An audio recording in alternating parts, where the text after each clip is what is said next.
for the Simpson Cup. How did you guys come up with this idea? Well, the idea came about when I started the On Course Foundation, and that's 6 years ago. And I visited the Military Rehabilitation Centre at Headley Court in Britain. And being disabled myself and knowing what golf had done for me, I went and spoke to some of the injured servicemen or veterans there. And when I saw what I saw, I thought I'm in a great position being in the golf industry to try and set a charity up to get these guys and girls playing golf. And the On Course Foundation then very simply teaches them golf on a long-term basis. And when they get the self-confidence and self-esteem that they'll get from that, because as I keep saying, golf's the only game you can play if you're handicapped or disabled on a level playing field with able-bodied people. We then get them work experience and hopefully full-time or part-time jobs within the golf industry. And the Simpson Cup was started really to raise awareness 5 years ago of the charity, to raise funds and give these guys and girls something to work towards. And the word used often is camaraderie, and see some of their counterparts that they fought with and were injured with, and some of them died together, but to get back together, never see each other, so to get back together is just amazing, as you can see. What's the change in the participants in this event, in terms of how they are, and maybe not just the Simpson Cup, but also for what the On Course Foundation does for a lot of these servicemen? When you get them at the beginning, and then what golf and all you do for them, how they come out on the other side? It's very interesting. They've had a real life changer happen to them. And best explained, we do these one-day introduction to golf. And I think nearly 90% of all the guys and girls we get have never played golf before their injuries. And in Britain now, they're ordered to come to the one day as part of the rehab because we've had such great successes. And you can imagine these guys turning up and in golf. I mean, who the hell wants to play golf? They're rugby players, footballers, baseball players. And they see some of our chaps hitting the ball. And within an hour, the majority have hit the wow shot. And that's the changer right there. They just can't stop. And it's amazing when you think that Chad Pfeiffer, who's on the American team, has been playing for just over 6 years, is off +1 with one high up left leg amputation. And Mike, who is playing with Mike Brown on the team, they're actually playing against each other today, he's got the same injury, but he only lost his leg 3 years ago, and he's playing off 4, and he's never played golf before his injury. And from that, if we get the jobs as well, we've cracked it. How proud are you of all the differences you've made? I mean, a long career in golf, obviously a long personal history with the military. To be able to marry those and have so much success. I'm very proud of the guys and the girls. That's what I am, and it's very humbling. And I'm very proud of the support that we get, for example, at Oak Hill, from the community and the wonderful members here. That fills me with huge pride. You've been well connected in golf for a long time. But the courses you have taken this event to, I mean, these are major championship, Ryder Cup hosting courses. How much of an honor is it that these courses that have hosted all these great events are willing to open their doors and their courses for you too? Well, it's brilliant. And I think that, each year it's got bigger and bigger. And this year is just amazing. And I think generally, once people realize what we're doing, it gets a thumbs up. And it's and it's so visual to see these guys and girls playing. It's just extraordinary.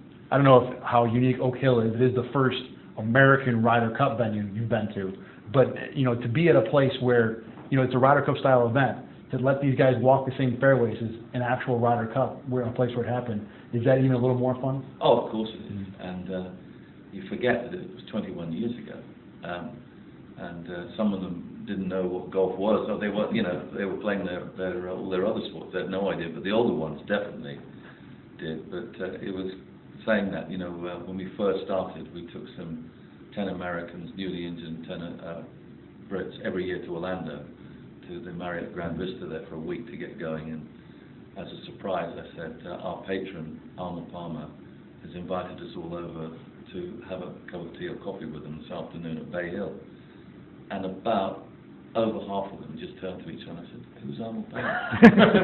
Why would you know you when we play golf for 3 weeks or whatever? Yeah. How are the team members selected? Well, they have the captains, the little committee, actually decide on 6 that they want to give invitations to, and the other 7 have to qualify, and we did it over 3 different courses this year in America and 1 in Britain. So it's all very fair, and obviously the captains want a really good, strong core, and the rest go up for the places. Are most of these guys, you said a couple guys are +1 or +4, are most of these guys single-digit handicaps at least? No, most, there's a few not. The handicap limit is 18. Okay. Which is how it should be. Yeah. And there's some that, most of them are sort of play below their handicap, I've noticed, all of them. But it's all pretty fair, and it all works out pretty squarely at the end. Do you like set up like double-digit handicap guys together? Is there a flight system or anything like that? No, the captains pick the teams. Okay. And, you know, they'll know who's doing well, and sometimes, even if you've got, you're playing off scratch or +1, you might have to give a guy quite a few shots who's playing well, then that's a better game than maybe the guys of a similar handicap. So the captains all work it out between them. So they figure out, like, if, all right, if this guy's a 1 and this guy's a 10, we're going to give him 5 shots. Well, whatever. And they will make that, or they want them head-to-head with the same handicaps. But that's why it's so interesting. Yeah. They'll just decide themselves. Winning is obviously a part of this. I mean, guys are here that they're going to get competitive. They want to win. How much do you enjoy the fact that these 2 teams get along probably better than any 2 opponents in any event that I've ever covered? Oh, yeah. Well, I think it's amazing. And I think that they've always been very close. And I've put on record I'd love the Americans to win this year. I genuinely do. And I think they've got a very good chance.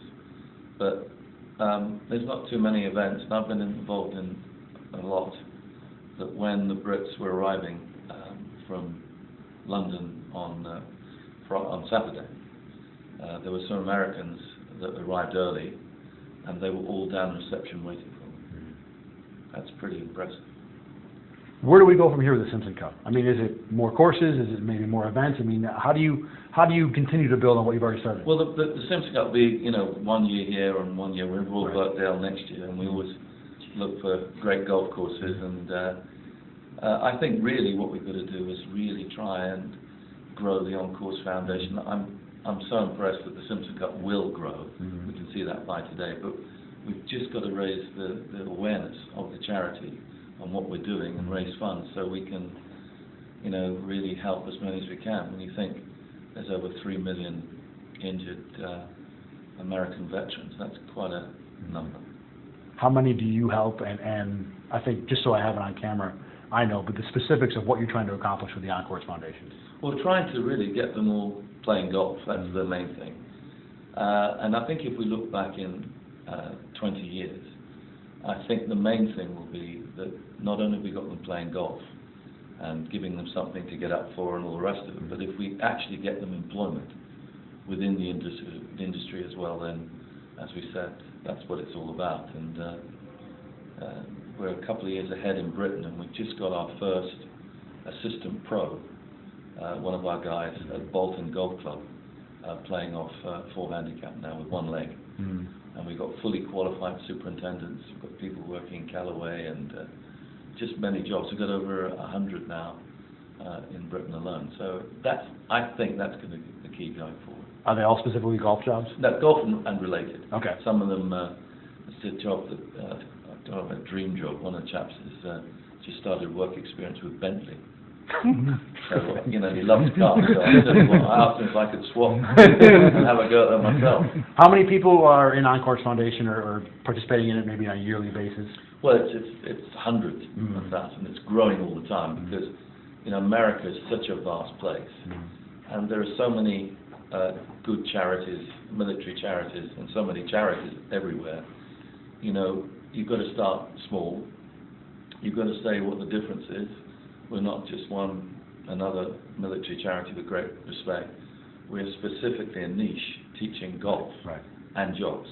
And there's not many doing that on a long term. I don't know anybody's doing it on a long term, and that's really the key to it.